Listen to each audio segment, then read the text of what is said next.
Good morning. Time for a glorious breakfast. Recipe will be in the description. You go buy a watermelon, you cut it in half, and you put a spoon in it. It's really complicated, but I think that if you guys practice for a few months, you can do it too. And this is the final product. Looks really good. And I'm gonna eat breakfast while catching up on some of my friends' YouTube videos. I have had like no time to watch YouTube for a while just because I'm traveling and then I get home and I have to edit my daily vlogs. So I'm gonna take a few minutes to watch some of my friends' stuff. It's important to catch up on everyone. Christine Salas 10,000 calorie challenge. Let's do it, girl. Made with this eat pastry cookie dough, which is vegan and gluten-free. Oh my god, this marshmallow chocolate cookie looks insane. Oh, I feel your pain in these last few hours. You're resorting to the ice cream. It's not fun. Christine, you're a legend. Welcome to the 10K Club. Good morning, Chongqing. See that mountain range right there? And do you faintly see that gondola right there? The plan is to hike up the mountain and take the gondola back down. Let's go.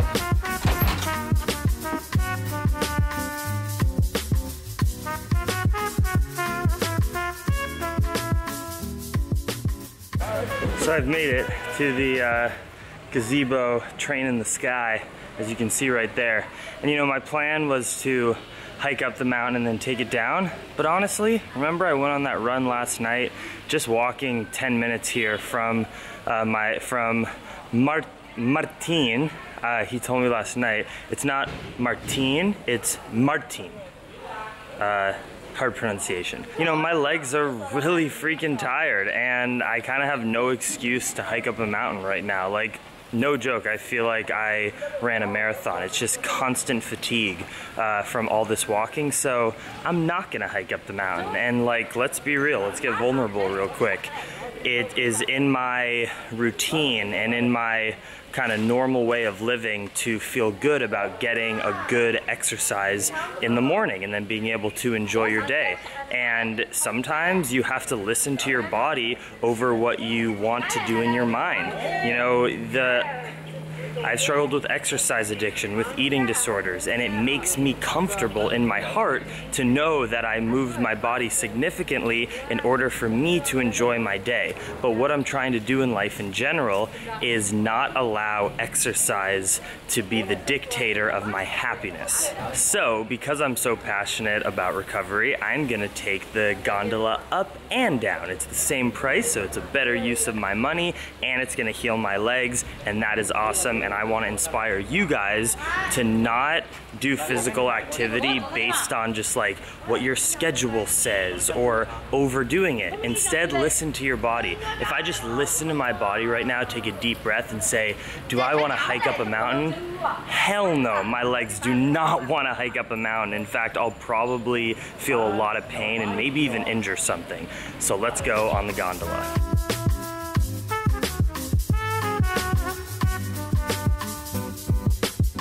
My private ride. This is gonna be awesome.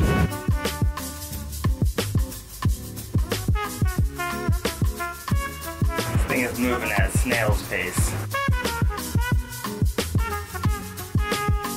So this gondola is pretty much like attached to the college campus, the university. I bet none of the students hotbox this thing. Definitely not. No, never. Wouldn't make sense.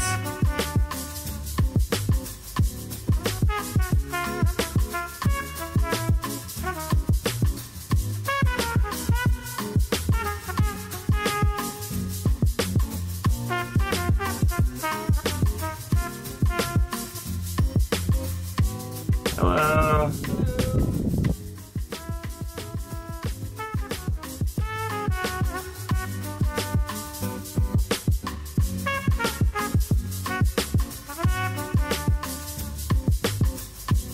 Why are wobbly bridges so fun? I think this is half clouds and half pollution.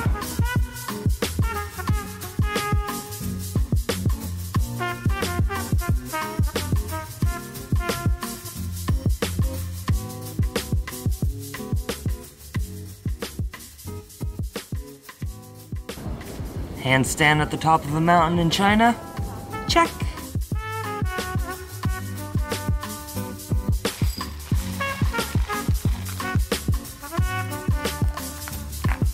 Remaining muesli stash, gotta get more. And a rack of baby bananas. Alright, I gotta run so I can go to the museum, take some more road bananas for the train.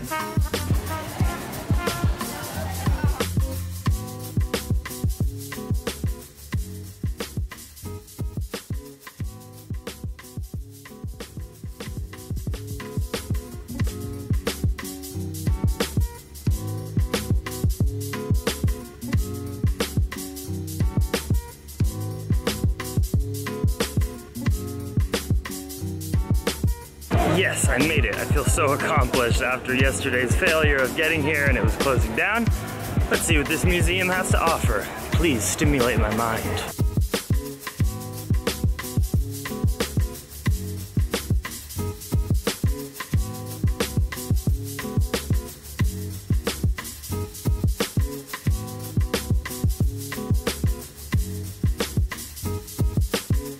This is 2,000-year-old pottery. Here's something amazing. 2,000 years ago, this man or woman made that pot right there. It's a nice little vase. 2,000 years in the future, I could make that looks exactly identical to that pot. No better, no worse. And if I made it at the studio, someone would say to me, hey, that's a really nice pot. Think about how technology innovates. You know, a car made 100 years ago would be a joke today, but pottery, because it's just clay in the human hands, there's a certain level that, you know, yes, you can always progress and get better, but it's amazing how people's pottery 2,000 years ago is still impressive and can be made in the same way today. Does that make sense? I think that's really cool. 2,000-year-old carved stone. Look at how beautiful that like sandstone carving, those letters, all by hand, obviously. There wasn't electricity.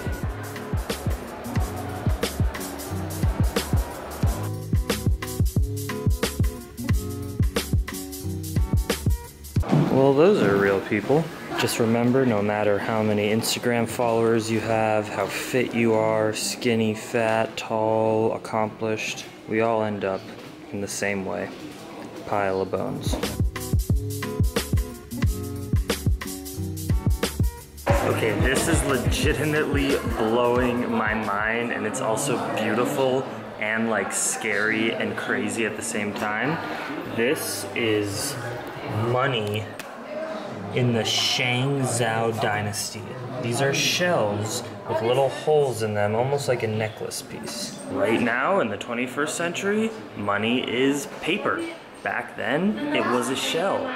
It's all actually meaningless. It's just a fake material thing that we all agree upon as humans to say, okay, you know, I can give you this piece of paper and you give me a piece of food that I can actually use. But at the end of the day, it is arbitrary.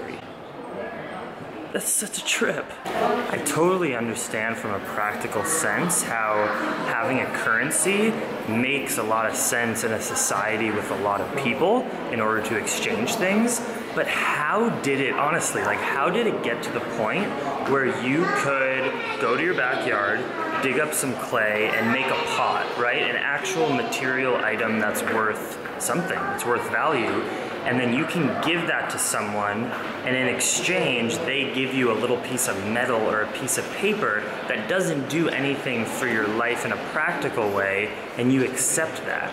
And the reason is because you can then take that piece of paper, give it to someone else, and also get something. So we all have to agree upon it.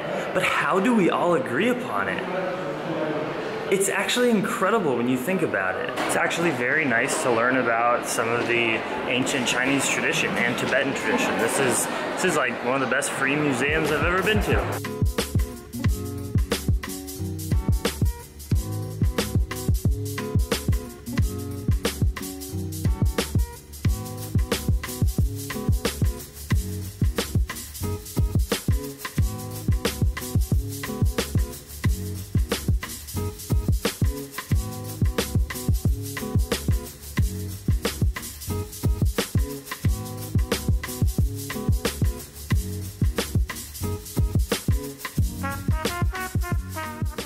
some grocery shopping. Is this where you get most of your groceries? Yeah, this is like the local market where I usually buy my Wow, veggies. it's pretty awesome. It's like kind of half indoor, half outdoor.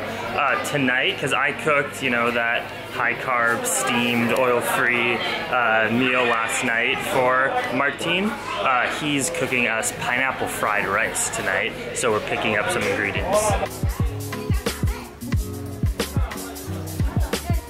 These squashes in China that are literally the largest things in the world. I had no idea that these things existed, and they're at like every market. Oh, look at these beautiful beans. Check out these rice noodles. That is carving up right there. I mean, there's things here. I have no idea what this is. Root. Oh, that's lotus root. This is awesome food, man. Yeah, I know it when it's sliced.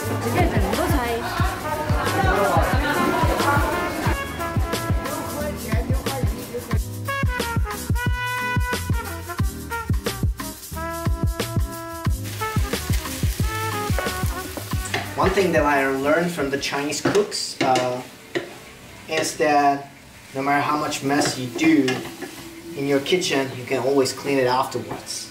Amen. Amen to that. Okay, and I guess in like 6 minutes, we'll be eating. Yay. That's what I like to hear. Dude, this looks beautiful. Thank you. You're welcome. Can't wait to try it. Let's do a taste test. This is beautiful. Pineapple and curry definitely go together. Thank you so much, Martin. Homemade Thai food from a Czech Republic native in China. Amazing. How weird is that? How cool is that? We live in an incredible world. Watching funny Chinese TV again. Eating pineapple rice.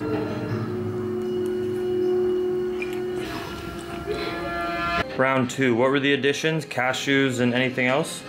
Cashews. Cashews. And this sweet chili sauce is so good. Really fulfilling one of my dreams. I was playing games for money. I was a game tester for Are you serious? For Ubisoft, yeah. For No way. Yes way. I did not know that. That's so cool.